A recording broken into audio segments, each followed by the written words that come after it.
tardes para todos. Gracias por estar aquí el día de hoy en esta leishmaniasis a cargo de Salomón Osorio. Ya vamos a dar con la charla, entonces los dejamos a disposición de Salomón. Muchas gracias por preparar la exposición para nosotros. Somos todos suyos. Listo, me confirman que me escuchan. Sí, Salo, sí se escucha y se ve bien la pantalla. Perfecto, listo. Entonces, muy buenas tardes, casi noches, a esta revisión de leishmaniasis a cargo del semillero de resistencia antibiótica de Manizales. Mi nombre es Salomón Osorio, yo soy estudiante de medicina de 10º semestre de la Universidad de Caldas. Le quiero agradecer a Grami, a la Junta Directiva, por permitirme dar esta revisión. La idea es hacer una revisión concisa. En esta cuarentena he notado que las revisiones tan largas, de 1 hora y media, 2 horas, se pierde la pedagogía y al final la información que uno puede captar es difícil, es confusa, entonces trataré de hacer esta charla alrededor de 50, 40 minutos. La idea es que podamos hacer un abordaje general de todo lo que es la leishmania, entonces vamos a hablar acerca de la historia, la epidemiología, un poco de la biología del parásito, de su vector, cómo es un ciclo. Vamos a hablar de las 3 formas más comunes, vamos a hablar un poco de tratamiento y un poco de la prevención. Entonces, para empezar hablando de la leishmaniasis, tenemos que tener en cuenta que es una enfermedad que ha acompañado a los hombres desde los albores de la humanidad. Se han encontrado registros en momias desde hace 4.000 años antes de nuestra era. Y todos los pueblos a lo largo de la historia se han reportado y han adquirido a su cultura la leishmaniasis. Entonces podemos encontrar leishmaniasis en el imperio egipcio, en el papiro de Ebers, hay reportes de las lesiones secas típicas de la leishmaniasis cutánea. El imperio persa también tenía un nombre, lo llamaba el Balk. Acá les muestro 2 grandes médicos, uno es Avicena y el otro Racés, los cuales también hicieron unas descripciones características de la leishmaniasis. También en el imperio inca se tienen registro y se tienen las fotografías de unas vasijas, las cuales documentaban y mostraban cómo la leishmaniasis mucocutánea deformaban a sus personas. Entonces vemos que es una enfermedad antigua, no es nueva, que siempre acompañó al humano, y eso ha generado una presión biológica que se va a resaltar y va a influir en cómo el parásito va a actuar y va a influir en el proceso inmunológico para crear la lesión. Entonces este es un mapa donde muestra cómo es la paleodistribución de la leishmania. Vemos que tiene la misma distribución que tiene hoy en día. Este es un mapa de un paper de una revista de paleontología en la cual muestra cómo es toda la distribución. Vemos hoy en día que la distribución sigue siendo la misma y leishmania no ha cambiado, no se ha movido. Las especies sí han viajado. Por ejemplo, en Colombia se han reportado especies que antes no se reportaban, pero los vectores y el parásito siguen estando en los mismos lugares. Este es un estudio, un resumen de muchos estudios que han hecho, en los cuales se encuentran cómo se halla la evidencia de ADN de leishmania en distintas partes del mundo y distintos tipos de leishmania. Entonces han encontrado leishmania donovani, leishmania infantum, en partes de Italia, ¿cierto? En partes, esto es en Egipto, y también se ha encontrado leishmania en Perú. Un poco el descubrimiento del parásito. El parásito fue descubierto a finales del siglo XIX. Se le atribuye el descubrimiento a 2 personas, a William Bock Leishman y a Charles Donovan. Ellos eran médicos. Leishman era médico militar, ¿cierto? Él trabajaba en India y fueron los primeros en hacer el reconocimiento de esta enfermedad. Las primeras descripciones fueron de un paciente que presentaba el calazar, que es el nombre que ha recibido la leishmaniasis visceral en Asia, ¿cierto? Y la primera descripción del vector lo hace Bonanini por allá en 1691, en el cual habla acerca de una especie de mosca, que es la que posteriormente se descubriría que es el vector de la leishmaniasis.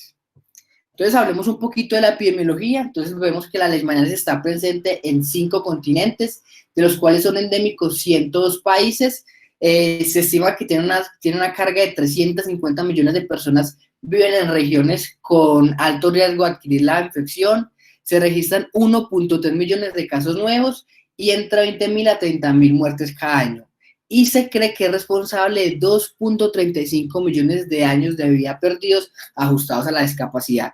Ahora, acá les muestro dos gráficas sacadas de la OMS, en la cual me muestra el comportamiento de la leishmaniasis desde el 2001 hasta el 2017, en la cual en la primera muestra cómo es el comportamiento de México, lo vemos acá, en la parte roja es el comportamiento de todas las Américas, ¿cierto? Y acá siempre hacen una distinción en Brasil, porque Brasil es el país que presenta mayor caso de leishmaniasis. Esta imagen de acá me muestra la distribución por edad de los distintos países de leishmaniasis. Vemos que Colombia presenta un patrón muy parecido a lo que presentan en la general las Américas, el continente americano, en el cual el porcentaje de años en los que más se encuentran los pacientes es entre los 20 y los 50 años, como lo vemos acá en el continente colombiano. En esta otra imagen les muestro el porcentaje de la leishmaniasis visceral, ¿cierto? Vamos a ver cómo Brasil es el país que representa el mayor porcentaje de la leishmaniasis visceral y el resto de países muestran unos picos esporádicos. Vemos que Colombia tuvo un gran pico en el 2003, pero si hacemos un resumen, ¿cierto?, de todas estas gráficas y todos estos picos, vemos que la leishmaniasis visceral en Colombia ha tendido a ir hacia la baja.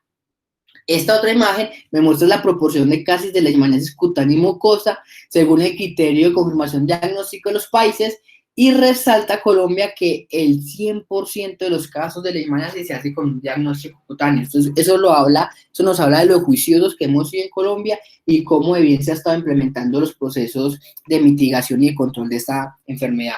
Cabe aclarar que la leishmaniasis es declarada también por la OMS una enfermedad desatendida, ¿cierto? ¿Qué tenemos en Colombia? Entonces, en esta gráfica les muestro los porcentajes, la incidencia del número de casos que ha tenido en Colombia. Por ejemplo, para el año 2018 se tuvo una incidencia de 2,65 por cada 100.000 habitantes y un número de casos alrededor de 16. La incidencia de la leishmaniasis cutánea a nivel nacional pasó de 108.2 casos por 100.000 habitantes a riesgo en el 2018 a 29,4 casos por 100.000 habitantes en riesgo en el 2019. Y un dato interesante es, según un estudio de la Universidad del Rosario, Colombia es el país en el cual se han documentado más especies de leishmaniasis. Antes estábamos en el tercer lugar detrás de Brasil y Venezuela, pero ahora se encontraron dos tipos de leishmania distinta que nos hace ser el país que tiene mayor cantidad de parásitos de leishmania en todo el mundo. Hablando del departamento de Caldas, específicamente, estas son las tendencias de leishmaniasis desde el año 2007 hasta el año 2018, en el cual presentamos un pico en el 2010, pero los casos han ido disminuyendo. Y desde hace muchos años, no tengo el dato exacto, no se presenta un caso de leishmaniasis mucosa acá en Caldas y menos de leishmaniasis visceral. Esta es una tabla en la cual nos muestra cuál ha sido el lugar en el cual se han encontrado los casos, ¿cierto? Entonces vemos que un gran porcentaje se llevan en el miembro inferior, la cara, el tronco, y vemos el medicamento que más usado, que ha sido el glucantina, ¿cierto? Esta tablita acá me parece importante tenerla en cuenta porque nos habla de cuál es la profesión de los pacientes que han tenido leishmaniasis. Vemos que los estudiantes y los agricultores se llevan gran parte de la torta, lo cual a la hora de enfrentarnos a un paciente con una sospecha de leishmaniasis, estos dos tipos de trabajo pues, nos pueden ayudar en la sospecha y en el diagnóstico de esta enfermedad. Entonces vemos que la leishmaniasis es una enfermedad que tiene 3 ciclos, según la OMS. Entonces tenemos un ciclo selvático, un ciclo doméstico urbano y un ciclo rural. En este caso, el ciclo selvático, la infección humana ocurre cuando el hombre penetra en el bosque o la selva y es picado por ahí por los vectores infectados. En este caso, el hombre es un hospedero accidental del ciclo que se da entre el vector y el hospedero, que por lo general ahorita lo vamos a ver, que son animales, casi todos mamíferos. También puede haber un ciclo doméstico urbano, ¿cierto? En estos casos se muestra que en estos tipos de ciclos los pacientes que tienen estos ciclos se han relacionado con los perros, que pueden ser su reservorio. Ahorita les vamos a dar un estudio que se realizó en Neiva acerca de cuál es la incidencia de leishmania en estos perros. Y en los domésticos rurales, los vectores llegan al peridomicilio, ingresan a las viviendas y transmiten la infección al núcleo familiar con mayor incidencia en los niños. Entonces les presento el agente etiológico. Entonces, esta es la leishmaniasis, es un parásito del reino protista de la clase de los Quinoplastae, del orden de los Trypanosomatidae, ¿cierto? Es primito de los trypanosomas y tiene la característica que presentan acá un kinetoplasto. Kinetoplasto es una especie de mitocondria modificada en la cual están inversos algunos círculos, unos microcírculos y macrocírculos de ADN que son los que le van a permitir a este parásito la realización de las distintas proteínas para realizar sus procesos de metabolismo. Esta es una clasificación gigante, entonces vemos que hace parte de los kinetoplastos. Vamos a ver esta imagen que me gusta más, en la cual después la familia Trypanosomidae dentro de Leishmania se vamos a ver en dos subgéneros, los Leishmania y los Viana. Dentro de los Leishmania vamos a tener Donovani, vamos a tener Trópica Mayor, Aetópica, la mexicana, y en Viana vamos a tener la brasiliensis y la guyanensis. Y estos tipos van a ser importantes identificarlo porque cada una se va a relacionar con un típico fenotipo que me va a presentar la leishmania. Entonces vemos que la leishmania infantum es la que se va a relacionar con la que me va a causar la leishmania visceral, que es la forma más grave que puede llegar a ser mortal. Y al otro lado tenemos entre los otros dos tipos, la leishmania infantum, mexicana, venezuelensis, y entre el lado Viana también tenemos brasiliensis, guyanensis, panamensis, que son de las más comunes que podemos tener acá. Este es una distribución geográfica de los distintos tipos de especies de leishmania en Colombia. Vemos que la leishmania panamensis y la brasiliensis son las que tienen mayor distribución en todo el territorio colombiano. Vemos que la mexicana tiene una distribución distinta a medida van disminuyendo pues, los distintos casos de la leishmaniasis. ¿Qué tenemos en Caldas? En Caldas se ha identificado, tenemos leishmania panamensis, leishmania brasilensis, tenemos leishmania mexicanensis y tenemos leishmaniasis infantum. Las más comunes que tenemos el diagnóstico que se da en Caldas es la leishmania panamensis. ¿Cómo es el ciclo de transmisión de esta enfermedad? Entonces, el ciclo de transmisión de esta enfermedad se da por medio de una mosca llamada el Phlebotomus o la Luxomia, que va a tener dos tipos. El Phlebotomus es el que se encuentra en Europa, que es la que es el que transmite la famosa llamada leishmania del viejo mundo, y la Luxomia es el que va a transmitir acá, que se va a llamar la leishmania del nuevo mundo. El ciclo es relativamente sencillo. Vamos a tener dos tipos, vamos a tener los promastigotes y los amastigotes. Los promastigotes es cuando el parásito va a estar en esta forma alargada, que va a tener un flagelo que le va a permitir la movilidad, y la forma mastigote es cuando el parásito se va a transformar y va a tener una forma así aplanada, tipo redonda. Entonces, vamos a tener dos ciclos, un ciclo en el vertebrado y un ciclo en el invertebrado. Entonces, en el invertebrado, la mosca va a ingerir los amastigotes de un reservorio. Estos amastigotes se van a cambiar y van a producirse y se van a convertir en promastigotes metacíclicos. Estos promastigotes van a viajar por el tubo digestivo y van a impedir que la mosca se pueda alimentar. Esto me va a generar que la mosca tenga la necesidad de picar más. Apenas el vector va a generar y pica al reservorio o al humano, entonces va a liberar los promastigotes por medio de la saliva, los va a vomitar y van a quedar inyectados en la epidermis del mamífero.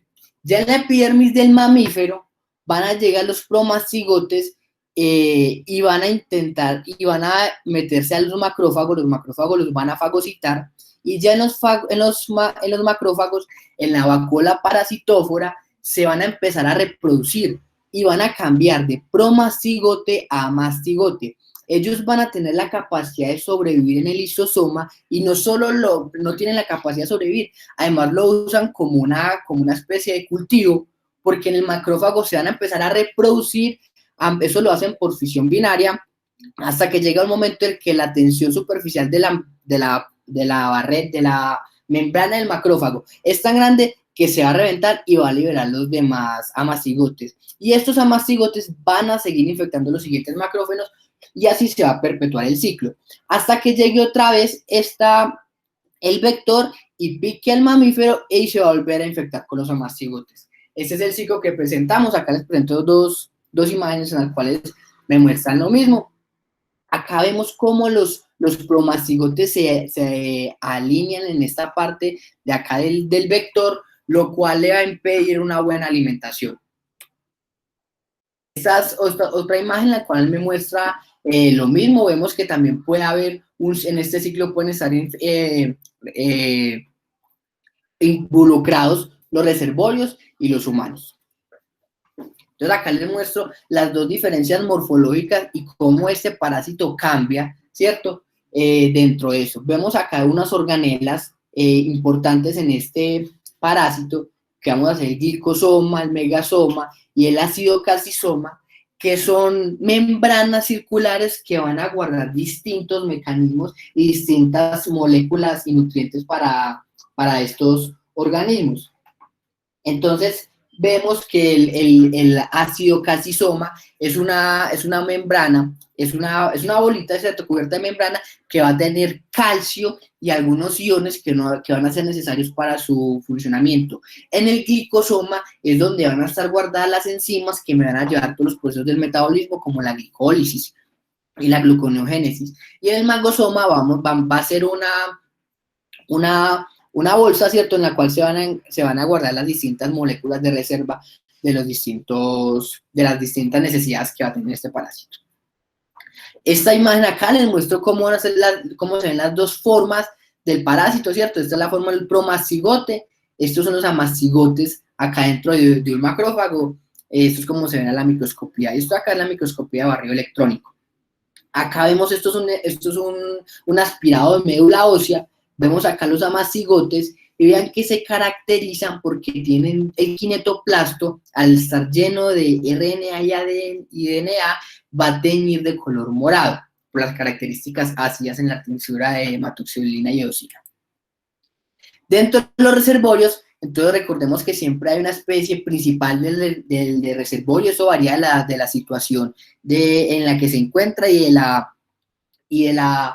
del ambiente, de la biodiversidad en la que se halla. En Colombia tenemos varios, ¿cierto? El hombre es solo reservorio de la leishmaniasis trópica y el Adonobani, el mecanismo es cutáneo, pero existen muchos tipos de reservorio. Acá les muestro todos los reservorios que hay, en la mayoría de reservorios que se han logrado identificar en Colombia. Esta es la famosa zarigüeya que le dicen chucha, está el zorro, están estos tipos de roedores carnívoros, y está también el oso perezoso, que también se ha identificado que es un vector para la leishmaniasis.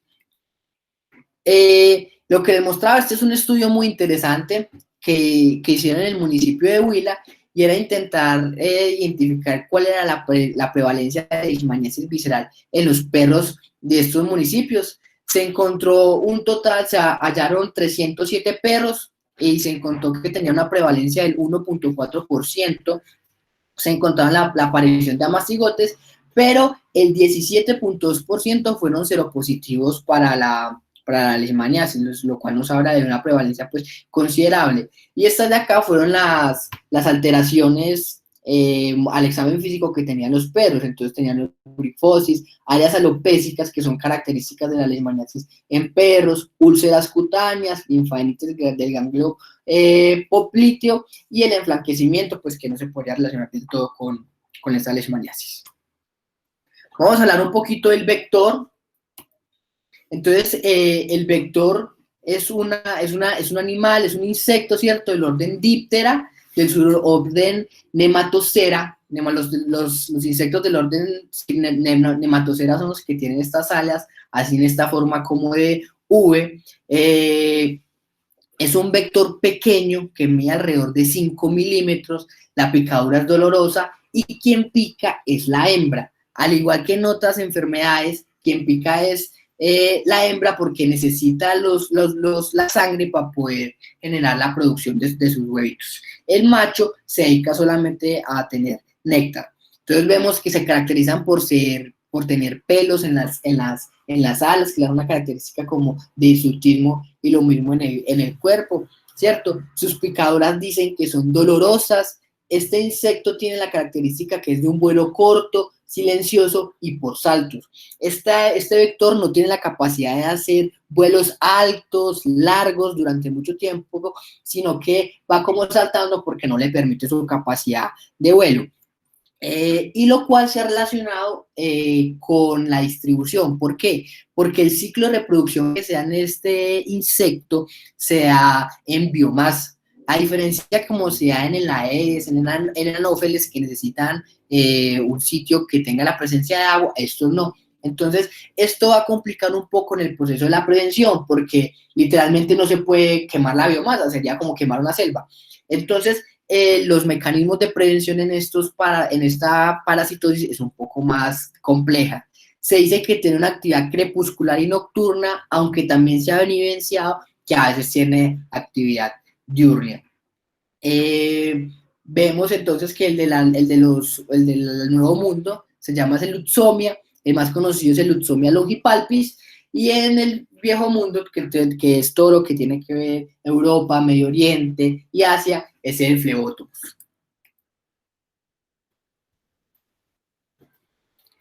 Tienen distintos nombres. En Colombia se les conoce como jejenes, yatavi, mosquitas de arenas, palomillas, mamarranas. Tienen distintos nombres dependiendo pues, del sitio en el que se conoce, en el que se indague, ¿cierto? Vemos que esto es un insecto que tiene metamorfosis completa, es decir, que pasa por todos los estadios de larva, pupa y adulto. Las hembras ponen alrededor de 70 huevos, que tienen un ciclo alrededor de entre 6 a 12 días. Las larvas se pueden alimentar entre 20 y 60 días y el periodo de pupa dura alrededor de 2 semanas.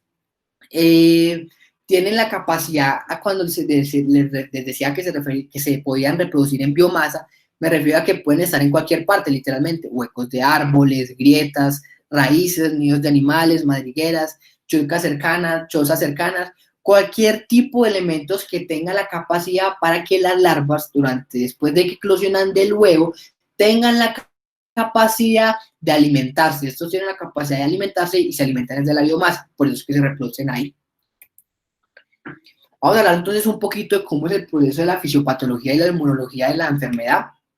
Entonces, apenas el vector pica e introduce los promastigotes en la piel, se va a generar una reacción inflamatoria. ¿Qué es lo que van a pasar? Pues primero van a llegar los polimorfonucleares, ¿cierto? Después van a llegar los macrófagos y la leishmania, el promastigote, en realidad quiere ser fagocitado, porque el macrófago es el lugar donde se refugia, porque muchas veces el complemento con el complejo de ataque de la membrana de C5AC9 los destruye y es lábil a eso. Entonces el promastigote siempre intenta meterse rápidamente al macrófago.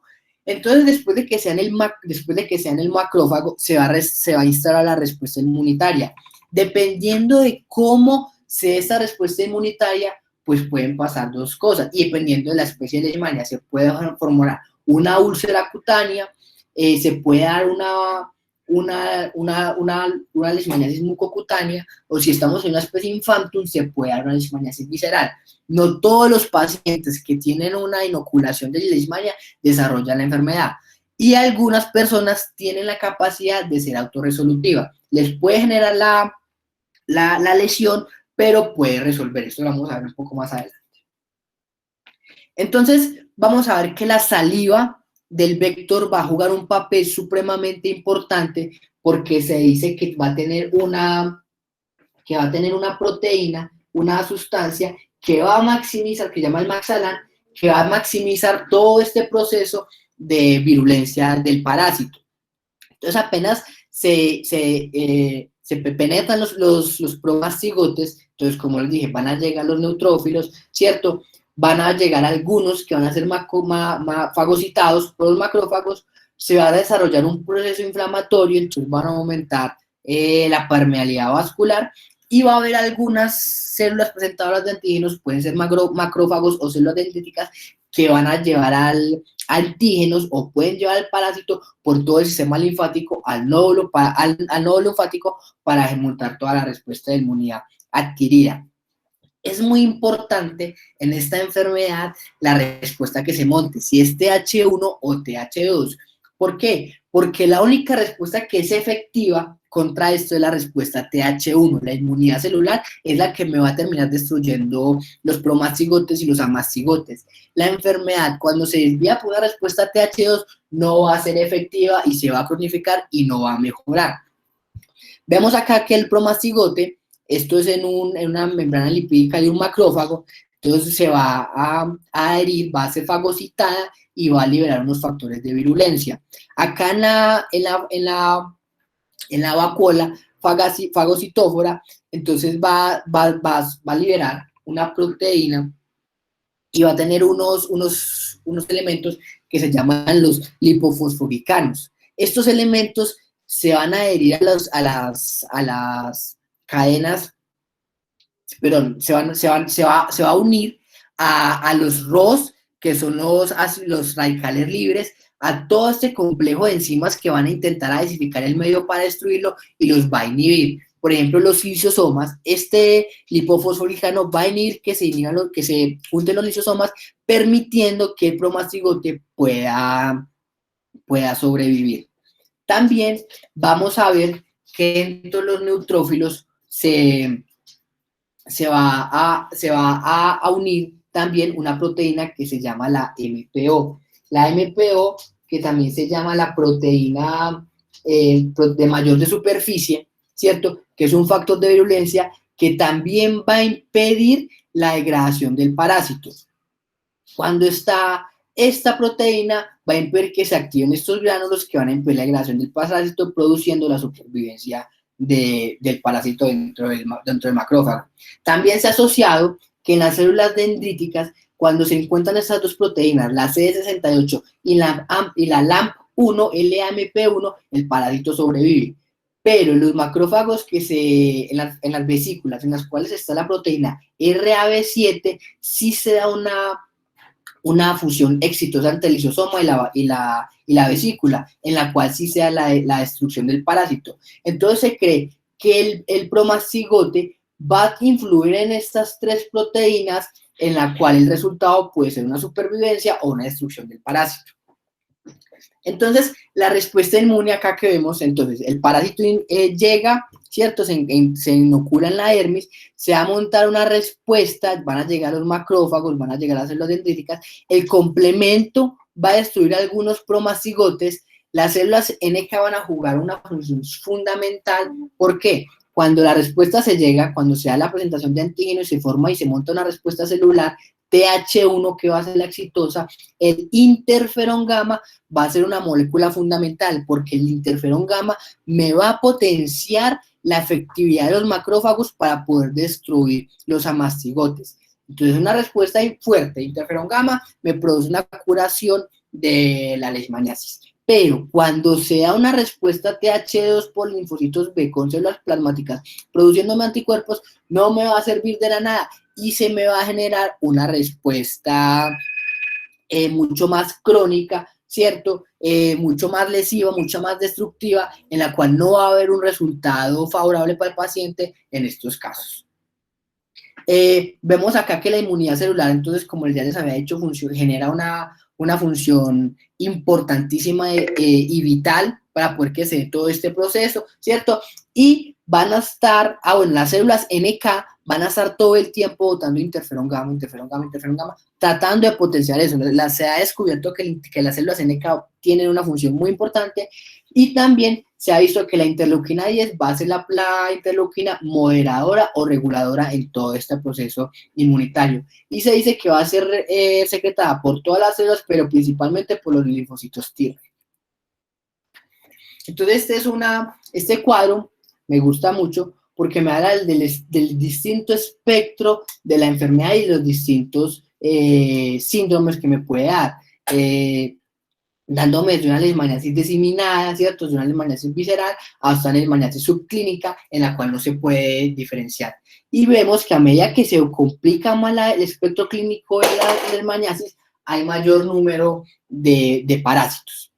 Entonces, este es un pequeño resumen. Entonces, los amastigotes se multiplican y desarrollan las células fagocíticas mononucleares y me pueden dar las distintas presentaciones, ¿cierto? El Lutzomia va a picar algún reservorio, ¿cierto? Que se le va a inocular acá en los pacientes y me va a volver a generar la repetición del ciclo. Y obviamente cuando el Lutzomia pica un reservorio se va a generar el desarrollo de estos promastigotes. Vamos a hablar un poquito de la clínica y el diagnóstico de esta enfermedad. Entonces vamos a tener la leishmaniasis cutánea, entonces se da como una descripción en la cual se muestra que la leishmaniasis se da principalmente en zonas expuestas al cuerpo, porque son las zonas que el vector va a poder picar. La lesión comienza como una mácula eritematosa, que después se convierte en pápula, después en pápula o pústula, después en un nódulo que va a empezar a crecer y su centro se va a empezar a necrosar, generándome una úlcera. Las características es que es firme, indurada, hiperémica, algunas veces es pruriginosa. Es supremamente importante tener en cuenta que es indolora y que crece lentamente.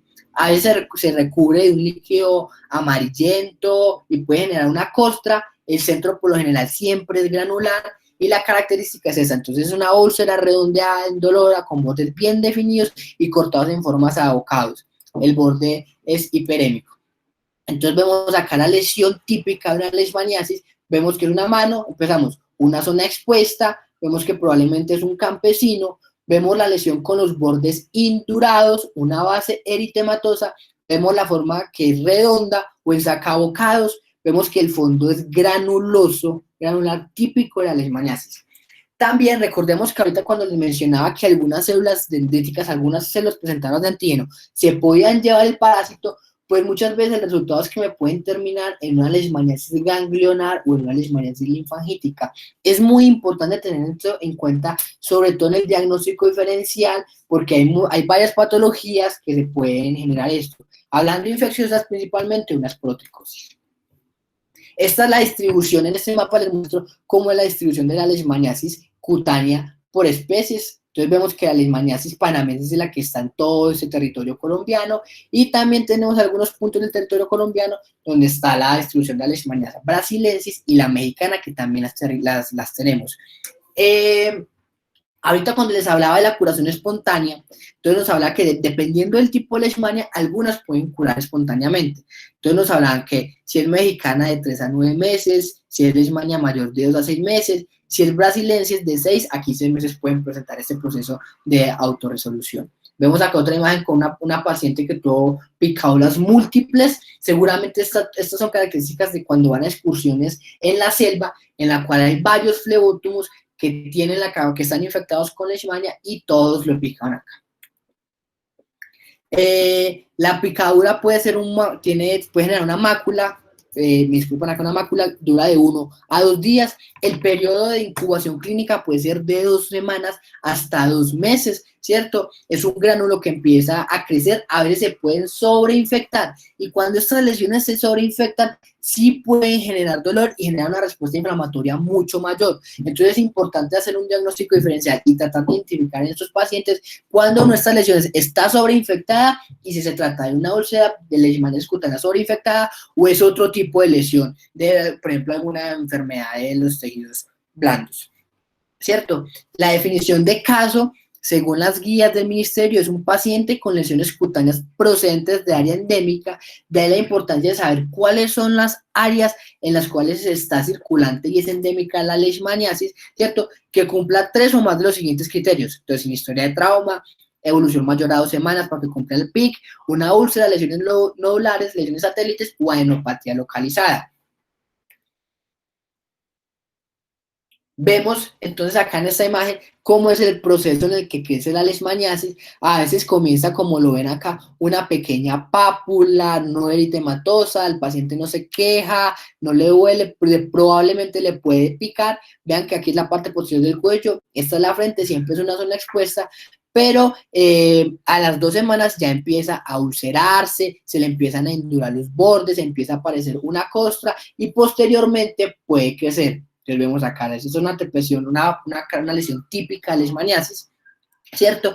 Pero no es la única forma de presentación de la leishmaniasis. Entonces hay algunas úlceras que no se forman así. Vemos, por ejemplo, esta úlcera no tiene forma de lesión sacabocados, el borde no es bien definido, tiene un área acá macular, después vemos un área por acá que está como desorganizada, medio granulosa, vemos un área acá destapada. Entonces vemos que muchas veces, aunque la lesión típica es esta, no todas las veces la leishmaniasis cutánea va a presentar eso y es importante conocerlo.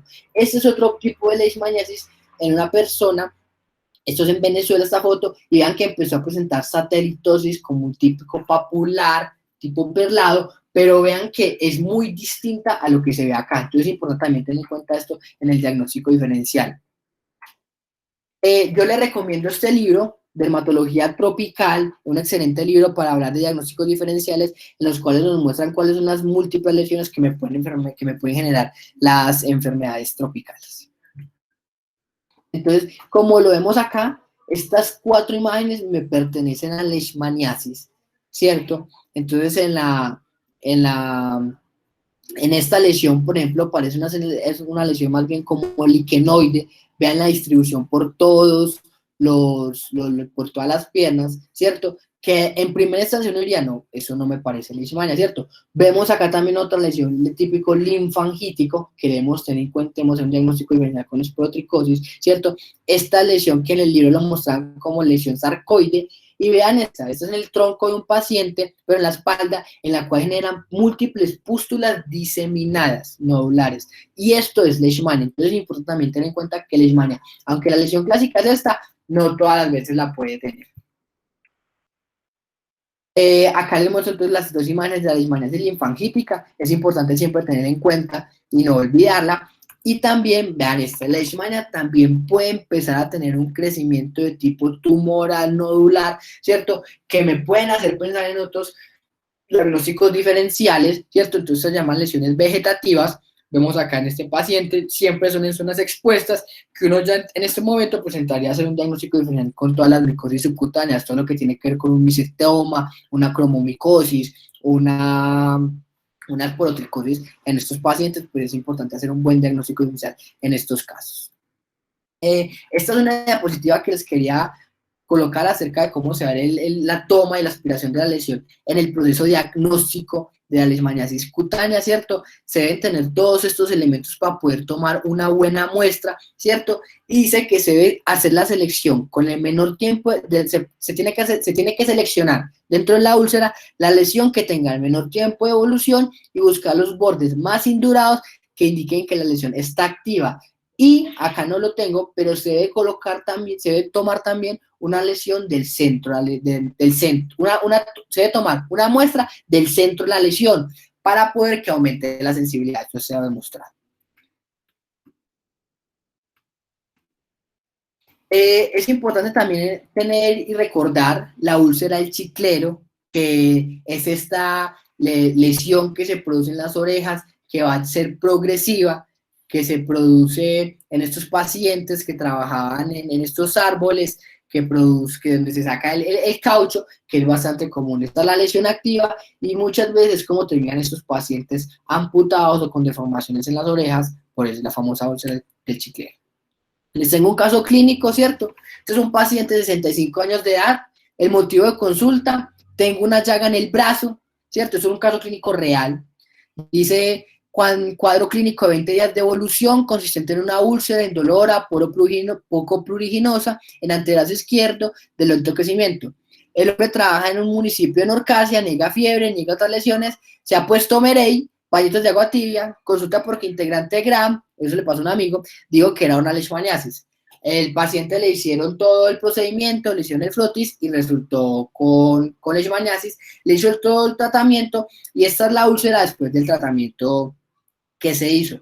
Vean la importancia de saber que en Orcasia, si los coloco acá, el sitio de endemicidad es muy importante para tener el diagnóstico de una leishmaniasis. Entonces acá les coloco los casos que tenemos en Caldas de la leishmaniasis. Caldas es un departamento que está distribuido en 6 partes. La parte que tiene la endemia de leishmaniasis es el Alto Oriente y el Magdalena Caldense. Vemos, por ejemplo, que todo lo que tiene que ver la región centro-sur no presenta casi casos, solo un caso esporádico en Chinchiná. Y acá les muestro cómo la tasa de incidencia de Caldas respecto a otros frente al eje cafetero y frente a Colombia. Entonces Colombia tiene una tasa de incidencia de 11,26 y Caldas tiene una tasa casi 3 casos por encima en 13,99%. Vemos que estamos casi a un caso de diferencia de Antioquia. Entonces eso nos habla de una buena incidencia que tenemos en Caldas, a pesar de que es un departamento tan pequeño y Antioquia tan grande, vean la tasa de incidencia que tenemos. Entonces, en la región del submagdalena caldense, vamos a tener en cuenta estos 4 municipios, La Dorada, Norcasia, Samana y Victoria. En especial estos 3 municipios que es donde se presenta la mayor prevalencia e incidencia de leishmaniasis en nuestro departamento. Entonces, siempre recordar estos 3, Norcasia, Samana y Victoria. Y por el otro lado también tenemos la región la subregión del Alto Oriente, en la cual se encuentran Manzanares, Marquetalia, Marulanda y Pensilvania, y acá resalta Marquetalia y Pensilvania, estos dos de acá, que son los que presentan la tasa de incidencia alta para esta enfermedad, ¿cierto? Que no es despreciable. Entonces siempre ten en cuenta Marquetalia, Pensilvania, Victoria, La Dorada, Norcasia y Samaná. Existe otro tipo de leishmaniasis que es la leishmaniasis cutánea difusa, que es caracterizada por una respuesta de anergia. Por lo general se ha caracterizado que es por el complejo de leishmanía mexicana, que es la amazonensis, la brasiliensis y la pifanoid, ¿cierto? En estos casos la prueba de Montenegro es una prueba que se usaba antes, que hagan de cuenta que es una especie de prueba de tuberculina de PPD. Es una intradermoreacción en la cual se colocaban antígenos de leishmania y si el paciente ya había tenido contacto con el parásito, pues se supone que va a montar su respuesta inmune y generaba un área de induración. Esta prueba ya no se hace, pues digamos que no se hace allá. Entonces, en la leishmania cutánea difusa, como no va a haber una respuesta, se supone que es una respuesta anérgica, no importa cuál sea la causa de la alergia. Entonces, si es un paciente inmunosuprimido, un paciente VIH, un paciente trasplantado, un paciente reumatológico muy complicado o un paciente que simplemente no montó una respuesta y se fue todo por TH2, pues me van a generar unas lesiones muy distintas. Entonces, todas estas 3 imágenes son de leishmaniasis difusa. Vemos acá que siempre tienden a generar unas características de tipo nodular, casi que queloide, distribución en todo el torso de estos pacientes, pero a veces puede cambiar la respuesta y me pueden generar más bien como una especie de úlceras de típico, de forma hunderada, con bordes bien definidos, con base eritematosa, con fondo sucio, o me puede generar una leishmaniasis con pápulas inflamatorias, casi que de tipo acneiforme o tipo pústulas, ¿cierto? Dependiendo del tipo, vean acá les muestro más leishmaniasis diseminadas. Sí son características que tengan un compromiso del tronco en estos pacientes, pero también puede haber un compromiso de los brazos, como lo vemos acá. Y vemos que a veces son muy abundantes, como lo vemos en estas lesiones de acá, a veces no pueden ser un poco más escasas, pero también siguen teniendo nuestra distribución. Y vean los diferentes tipos de lesiones que me pueden generar. En este caso tendríamos que tener en cuenta en el diagnóstico diferencial algunos linfomas, sarcoidosis, TBC, PIAN, lepra en estos pacientes. Incluso en esto no podría pensar hasta en una neurofibromatosis para hacer el diagnóstico diferencial de estos pacientes. Esto se llama la leishmaniasis difusa. Después tenemos la leishmaniasis mucocutánea. El parásito más frecuente es la leishmaniasis brasilensis, pero también se ha encontrado por panamensis y guyanensis. En América es el 4% de los infectados, ¿cierto? Las lesiones aparecen en los 2 primeros años después de haber cicatrizado la lesión cutánea, o a veces aparecen concomitantemente con una lesión cutánea. En este caso se cree que la leishmania tiene un tropismo por el área de las mucosas, en las cuales se ve una perforación y una destrucción. Principalmente empieza con una destrucción del tabique nasal, que posteriormente puede tener un compromiso de destrucción de todo el tejido blando que está alrededor, el septum nasal, el vómer, el paladar. Es muy común que también lo tenga presente, destrucción de todas las alas anales, perdón, de las alas nasales, ¿cierto? En estos pacientes, entonces es importante hacer un buen diagnóstico diferencial. En estos casos, vemos acá un paciente con una perforación del paladar, acá vemos ese paciente también cómo tiene esa desfiguración producida por el parásito.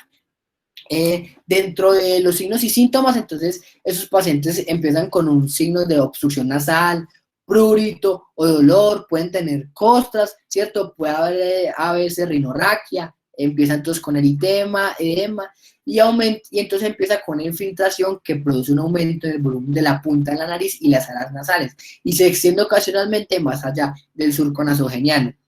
Se dice que se presenta entre el 5 y el 15% de los pacientes con la leishmaniasis pueden presentar, la mucocutánea pueden presentar con disfonía porque se pone en la parte posterior de la faringe. Este caso de leishmaniasis también generan una necrosis de la úvula, esos pacientes se quedan sin úvula, entonces también tiene un compromiso de la fonación.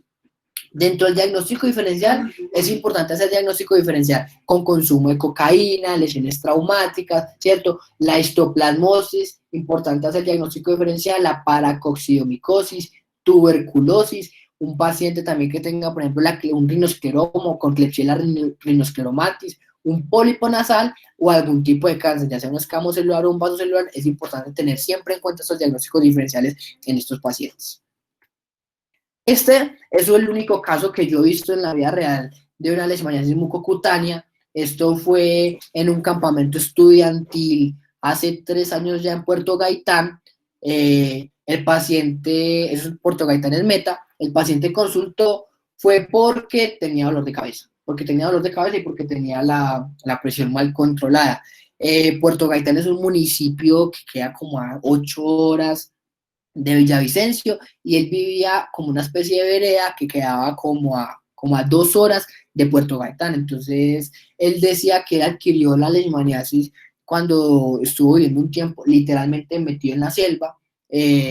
No nos quiso decir más, pues entonces vemos la impresión y cómo la leishmania le destruyó por completo todo el tabique y todo el septum nasal. Incluso acá podemos ver un caso bastante interesante, y pues que nos demuestra que la leishmaniasis mucocutánea, aunque no es tan común, se puede dar y todavía se da en Colombia en estos pacientes. Es importante también pues, tener en cuenta el área endemicida. Dentro del diagnóstico de la leishmaniasis, entonces les presento acá las guías de la OMS y las guías del ministerio, que es lo que nos dicen. Entonces siempre se va a hacer una biopsia de la mucosa nasal cuando no está en segundo nivel, cuando sospecha una lesión de una leishmaniasis mucocutánea, y también hablan de hacer una prueba de serología por inmunofluorescencia indirecta o IFI. Entonces acá este es el algoritmo diagnóstico. Las pruebas de la OMS, este es el algoritmo de la OMS, todavía recomiendan utilizar la reacción intradermorreacción de Montenegro. Acá por lo general siempre se hace por medio de biopsia y se empieza el tratamiento en estos pacientes. Vamos a hablar un poco de la leishmaniasis visceral. Entonces la leishmaniasis visceral es la leishmaniasis que tiene el mayor compromiso, es la más peligrosa y es la que genera la mortalidad casi a nivel mundial. Esta es una tabla que me muestra la incidencia de leishmaniasis visceral en Colombia, ya se las había mostrado, ¿cierto? Esta es la proporción de leishmaniasis visceral en Colombia según la evolución. Vemos que aquí en Colombia, no sé por qué, pero aparece que el 100% de los casos fue no especificado, ¿cierto? Y este es el porcentaje de leishmaniasis visceral por grupos, que el mayor grupo y el que más se afecta son niños menores de 5 años. Vean el porcentaje que aparece aquí en Colombia, tan grande la barra amarilla, de niños de 5 años de casos de leishmaniasis visceral. Entonces es un compromiso y que me genera este parásito. La Leishmania infantum tiene un tropismo por todos los órganos del sistema reticulohematopoyético. Entonces va al vaso, al hígado, la médula ósea y los ganglios linfáticos. Puede tener un periodo de incubación de 2 hasta 6 meses. Puede tener varias formas, puede ser asintomático, leve, moderado, grave, y los signos son todos los que me generan cuando se te compromete el hígado, el vaso y la médula ósea. Entonces estos pacientes se presentan con hepatoesplenomegalia, ¿cierto? Cuando tienen un compromiso del hígado, estos pacientes entonces empiezan a comprometerse en su función de la creación de proteínas y también entonces tienen problemas de la coagulación y cuando la leishmania se entra dentro de la médula ósea va a generar una pancitopenia, porque si tenemos toda la médula ósea llena de leishmania, pues no van a producir todas las células. Entonces, estos pacientes pueden tener todo lo que me genera una pancitopenia. Entonces pueden tener enfermedades oportunistas, pueden tener infecciones, pueden tener diarreas, ¿cierto? Pueden tener sangrados, ya sea por la trombocitopenia o por la alteración de los factores de coagulación, que sea por el compromiso del hígado. También pueden tener ictericia, pueden tener diarrea, incluso en casos graves ya esos pacientes debutan con trastornos respiratorios y se ha reportado incluso ataxia por el gran compromiso encefalopático que producía esos pacientes en la leishmaniasis visceral. Esta es una imagen en la cual se muestran las células de Kupffer llenas, que es el macrófago por excelencia del hígado, llenas de los amacigotes dentro del hígado, reventando las células de Kupffer y contagiando las demás células. Entonces, esto es un mapa que me muestra la leishmaniasis visceral y cómo es su distribución en Colombia. Esto es el reporte de la semana epidemiológica 40 del 2019. Me disculpan, no encontré un reporte más actualizado, este fue el último que pude encontrar, en la cual me muestra cuál es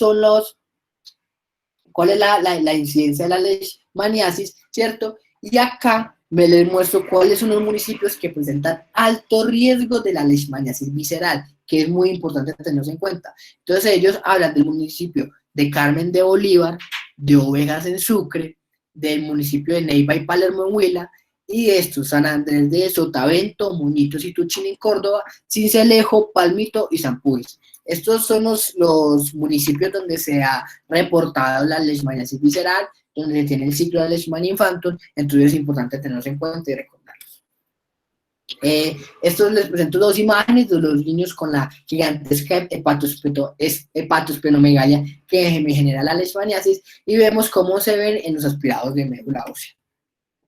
Dentro del diagnóstico diferencial debemos tener en cuenta una gran cantidad de enfermedades infecciosas. Recordemos que estos pacientes por lo general son pacientes de escasos recursos que están expuestos a múltiples enfermedades. Entonces hay que tener en cuenta una sífilis, una enfermedad de Chagas, una tuberculosis, algún linfoma. Los linfomas o las leucemias también tienen el compromiso de pueden generar una hepatosplenomegalia, leucemias, hongos, histoplasmosis también, o ya nos podemos meter con enfermedades metabólicas tipo Gaucher que también pueden debutar con este tipo de pacientes. El enfoque nos dice que si tenemos una sospecha de un paciente con una leishmaniasis visceral, se debe remitir como urgencia vital, se le debemos pedir un cuadro hemático, una creatinina, una función renal y las proteínas. El diagnóstico, ¿cómo se hace? Entonces en estos pacientes les vamos a pedir una proteína por ELISA que se llama la RK39, tiene una sensibilidad del 90% y una especificidad del 98%. También se le va a hacer a estos pacientes un aspirado de médula ósea, se les pide la serología tipo IFI y de ser necesario se les debe tomar una biopsia hepática o una biopsia esplénica en la cual se demuestre la presencia de los amacigotes. Este es el diagnóstico que nos presenta la OMS. Esto más que todo es para Brasil, en la cual ellos tienen la prueba rápida, que es la proteína RK39, y pues si da positiva se empieza, y si no, se hace la siguiente aspiración, que es con el aspirado directo y cultivo de estos pacientes. Vamos a hablar un poco del tratamiento, de cómo es que se hace. Vemos la imagen de esta leishmaniasis cutánea tan impactante y cómo con un tratamiento llegó a estar desde esto a esto, pues es un tratamiento espectacular en estos pacientes. Entonces, vamos a tener 5 medicamentos en nuestro arsenal terapéutico, el antimonio hemoglobina, la anfotericina B, la miltefosina, el isetionato de pentamina y el estiogluconato de sodio. Entonces, el tratamiento debe ser supervisado. Estos medicamentos son supremamente tóxicos y complejos, tienen muchas reacciones adversas, entonces deben ser tratados con mucho cuidado. Entonces, estos pacientes siempre les debemos pedir antes, debe ser una función hepática, una amilasa, un cuadro hemático, una función renal, ¿cierto? Un electrocardiograma, porque algunos me pueden generar unas arritmias con prolongación del intercambio QT. También hay que pedir una prueba de embarazo si una mujer y tener electrolitos y una glucosa basal, porque algunos como la miltefosina me pueden alterar el desarrollo.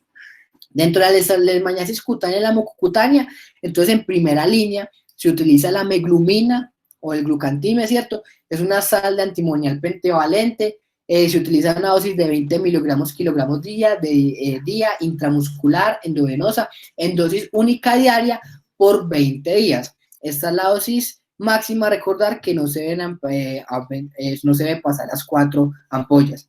Como segunda opción tenemos la miltefosina, que se debe administrar una dosis de 1,5 a 2,5 miligramos kilogramo día, con una dosis máxima de 150 miligramos diarios durante 28 días en caso de una falla terapéutica, y la dosis la debemos dividir en 2-3 veces al día y no debemos superar los 150 miligramos.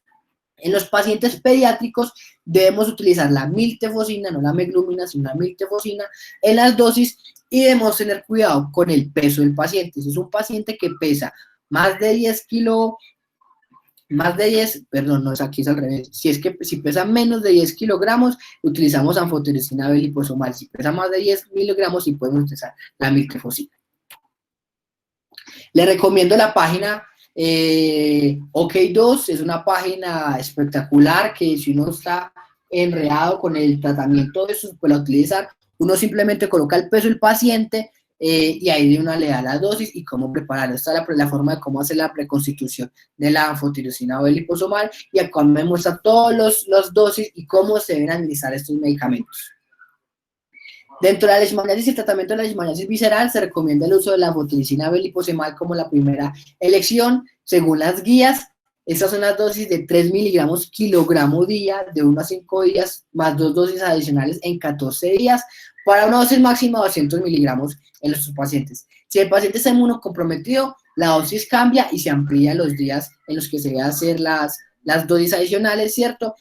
Y se debe tener a sus pacientes hospitalizados, se debe tener una completa atención, ¿cierto? Y una vez dada alta al paciente, se debe hacer una evaluación clínica a los 7, 14, 21 y 28 días, los 45 días, 6 meses, en el caso de la leishmaniasis visceral. Estos son los esquemas que también me presentan la OMS. Vemos que también el antimonio pentavalente es el que tiene una evidencia alta, es recomendada. Estas son las dosis que ya les di. La miltefosina también tiene una recomendación alta, y ya las otras tienen una recomendación baja. Y a veces también leí que también se utilizaba la termoterapia. Vemos que la termoterapia tiene una calidad de evidencia moderada, ¿cierto? Con una fuerza de recomendación débil. Entonces, hoy en día lo que tenemos la mayor evidencia para tratar la leishmaniasis es la miltefosina y el meglumina. Y bueno, eso era todo lo que tenía para contarles por el día de hoy. Muchísimas gracias. ¿Alguna pregunta, alguna duda? Muchas gracias, Salo, por la charla, estuvo muy buena. Aquí en los comentarios tienen una pregunta, y es, ¿por qué los estudiantes están en primer lugar en la tabla? ¿Cuál es el factor de riesgo en ellos? No, la verdad no sabría decir por qué las estudiantes están en primer lugar. O sea, esos son los datos que sacan la Territorial de Salud. Yo los saqué del informe semanal de Territorial de la Salud, y ahí colocan que los estudiantes son los que tenían mayor exposición. Yo supongo que debe ser por el tiempo, pero no sé la verdad. ¿No se puede intervenir? Sí, o quien pueda. Digamos que los que más aportan en Colombia son los militares, los casos totales o de militares. Y antes de referencia de que se sabe que las áreas rurales y las escuelas están muy, pues, muy adentradas en la selvática. Entonces, es común en ellos que se encuentre leucemia. Ahora, muchos de los niños lamentablemente trabajan. Uno pensaría que si la leucemia no tiene hábitos nocturnos, pues ¿por qué los estudiantes? Un factor es que se está haciendo intradomiciliario el vector. Por eso encontramos cada vez niños más chiquitos con lesiones de leishmaniasis cutánea. En cada vez hemos detectado, y pues ya con Juan y otros miembros de grado hemos visto esa situación. Ya se han reportado casos también. Entonces, digamos, entendiendo el comportamiento del vector, que ya dejó de ser netamente selvático a encontrarse ya casi que peridomiciliario en algunos municipios. Por ejemplo, Victoria Caldas, que tú lo mencionabas, es uno de los municipios mesoendémicos en Caldas. Pues, eh, y así, en las visitas que hacíamos a las diferentes comunidades y barrios aledaños, digamos, en la periferia, saliendo de Victoria, ya empezando a coger carretera para Marquetalia, en unas fincas encontramos Luchomia. Entonces, son varios, esos factores influyen para que los estudiantes sean afectados por el vector. ¿Sí? Evidentemente, los militares siguen siendo el mayor número presentan el mayor número de casos en Colombia en general. Em, yo Espero haber contestado quisiera, la pregunta. No sé si... sí, profe, muchas gracias. Yo voy a hacer unas preguntitas para que resolvamos acá en el forito al final y el profe nos complementa. Ah, bueno, mira, em, antes de pronto de continuar, como unos daticos ahí para... de pronto es importante decir que los municipios, algunos en Caldas hay municipios hiperendémicos, como lo mencionaba Salomón. El principal es Samaná, el otro pues Pensilvania, Marquetalia, Victoria, Norcasia. Salamina es el sexo, pero Salamina hace 3 años, casi 4, no presenta casos, pero tiene un área que tiene el vector, que tiene leucemia, y era regular encontrar unos casos de dismanía en Salamina, en un sector que se llama Buenos Aires. Es un barrio que es una vereda. Y allá eh, recientemente hicieron estudios y detectaron pues todavía leucemia. Mm, Se mencionó a Chinchina y a La Dorada. Recuerde que son segundos niveles y lo que ellos hacen es recibir casos, pero no son regiones autóctonas. Hay que recordarlo, tenerlo muy presente. Dorada eh, es una zona muy seca, es supremamente caliente, tiene una altura de 170 metros sobre el nivel del mar, es decir, las condiciones, el ecosistema no da como para soportar leucemia, no se ha encontrado leucemia en Dorada. No dice, bueno, ¿por qué Norcasia sí se queda a 1 hora de Dorada? Pues porque Norcasia queda más elevada. Ustedes saben que es una reserva hídrica en Caldas, es muy húmeda, selva húmeda, y es un ambiente propicio para el vector. Dorada es seca. Dorada, imagínense la temperatura promedio de 36 grados. Yo soy de allá y a veces estamos a 43 grados. Entonces eso le gusta el ESGT, pero no le gusta mucho la Leucemia. Por eso ténganlo presente. No, no se va a encontrar allá, pues hasta ahora casos autóctonos de leishmaniasis en Dorada, no. Chinchiná tampoco. Chinchiná les llegan los casos que se han tenido han sido remitidos, no han sido casos autóctonos. Listo. No muchas sé si... gracias, profe, muchas gracias. Listo.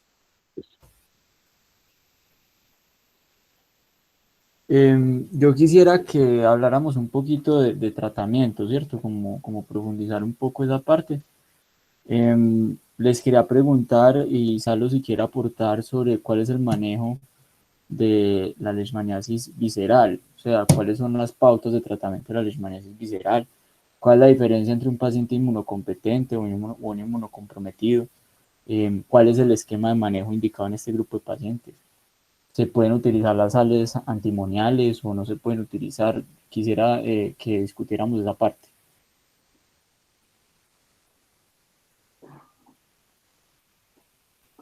Bonito, pues yo tengo que el tratamiento para estos pacientes es Anfovec. Y cuando es un paciente inmunosuprimido, la dosis cambia, se le sube un poquito más y se aumenta el número de dosis en esos pacientes cuando inmunosuprimidos. Listo, entonces respecto a eso hay que mencionar varias cosas. Lo primero es que sí se utiliza anfotericina B. Recuerden que la anfotericina B que se utiliza para estos casos es liposomal. El ministerio ha dispuesto el manejo con ampollas liposomal. Esas ampollas son pagadas por el ministerio y están disponibles para el manejo de algunos tipos de leishmaniasis. La dosis en leishmaniasis cutánea y mucocutánea se buscan dosis acumuladas de mínimo 21 miligramos kilo, dosis total, ¿sí? Que se reparten en varios días, ¿sí? Los manejos son, creo que días 1, 7, 14 y 21, creo que son, o yo no Pero los días es el son 1, kilo 5, total, 14 y 21. explícales qué es eso. Creo que es que se le escucha súper entrecortado. Ah, espérate, me voy con otra parte. Estoy no por aquí, Entonces, los días de tratamiento, encerrado. ¿Qué es? Eh, sí, es bueno hablar, digamos, para que se entienda el concepto de kilo total, de dosis kilo total.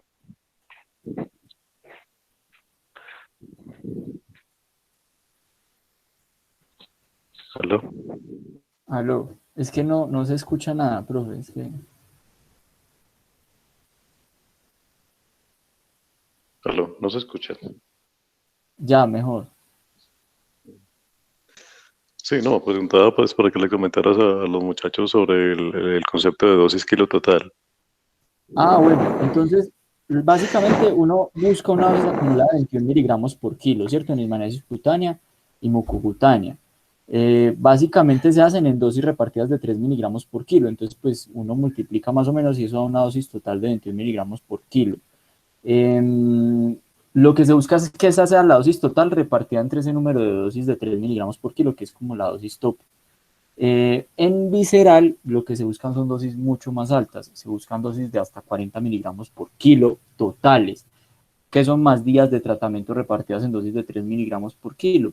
Entonces, eso es muy importante tenerlo en cuenta y sobre todo la experiencia que hemos tenido acá en el departamento de Caldas es que las dosis con 21 miligramos kilo les ha ido bien y hay algunos pacientes que requieren un retratamiento, es decir, uno hace un ciclo de dosis de 21 miligramos por kilo y hay algunos que han presentado recaídas de la enfermedad y lo que se hace es que se dan dosis adicionales, o sea, un segundo esquema de tratamiento para completar. Eso es la experiencia pues, que hemos tenido acá en el departamento de Caldas, de los casos que se han manejado. No sé si el profe quiera complementar ahí. Sí, la dosis kilo total hace referencia a, yo tengo, por ejemplo, 3 miligramos por kilo de cualquier medicamento. Estamos hablando de cualquier medicamento. Y voy a tratar al paciente por 10 días. Entonces, si son 3 por día, en 10 días tengo 30 miligramos por kilo. A eso se refiere la dosis kilo total. Entonces, ¿por qué es importante eso? Porque, digamos, en leishmaniasis cutánea, lo que se recomienda por guías ITSA y por las guías UPS es que yo puedo jugar con la dosis kilo total para cutánea y mucocutánea, llevándolas de 20 a hasta 60 miligramos por kilo total. En visceral, los esquemas, digamos que son un poco más, y eso pues usted lo pueden consultar en la página o en el aplicativo también aparece. Digamos que son más cerrados, que es un esquema que ya está estandarizado. Es decir, si es un paciente en cuanto a anfotericina liposomal, ellos siempre recomiendan, los norteamericanos siempre recomiendan anfobeliposomal. Eh, la dosis, cuando un paciente no tiene inmunocompromiso, es de 3 miligramos por kilo a día. Y ustedes dan un esquema de 1 a 5 días, y luego al día 14 y luego al día 21. Entonces, en total son 7 días. Es decir, poniendo el ejemplo, empezamos un lunes, vamos de lunes a viernes. Luego seguimos al día 14, es decir, el día 14 se cumple, pues, más o menos al lunes siguiente, no de la siguiente semana, sino del otro, es decir, de 2 semanas. Entonces, a las 2 semanas de las 3 semanas, el día 14 y el día 21. Son dosis separadas porque la fotericina B ha mostrado que tiene 2 fases de eliminación. Una temprana, que es de 24 horas, y otra tardía que puede durar hasta 2 o 3 semanas, encontrándose todavía en líquidos corporales.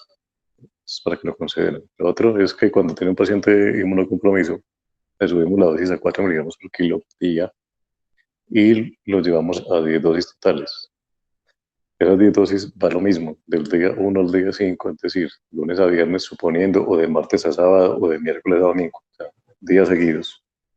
Y luego empezamos la siguiente dosis el día 10, y luego el día 17, y luego el día 24, el día 31, el día 38. O sea, son 5 dosis adicionales con una semana de separación.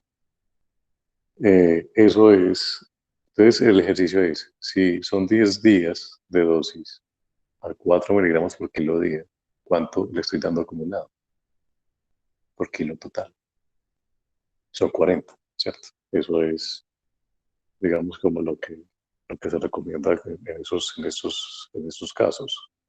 La NMT-glucamina, antimonemeglumina o pues, extremado-glucantime es un medicamento que es efectivo para todas las formas. Siempre recomendamos la anfotericina, sobre todo en los niños, porque el glucantime está contraindicado en menores de 18 meses. Pero se puede utilizar muy bien en el variasis visceral también, con muy buenos resultados. Lo que pasa es que ahorita pues, la recomendación siempre es seguir anfotericina. El problema que tenemos con la anfotericina son los costos. Es un medicamento muy costoso. Pues, comercialmente, al ministerio, pues, a nosotros aquí no sale relativamente barato, ¿sí? Pero comercialmente hablando, es un medicamento muy costoso, vale $1.000.000 la pocha. Entonces, hay que pues, dosificarlo muy bien, tener mucho cuidado con la preparación. ¿Sí se me escuchó? Sí, señor, sí, señor. Ok, listo. Mucho mejor. Entonces, no sé,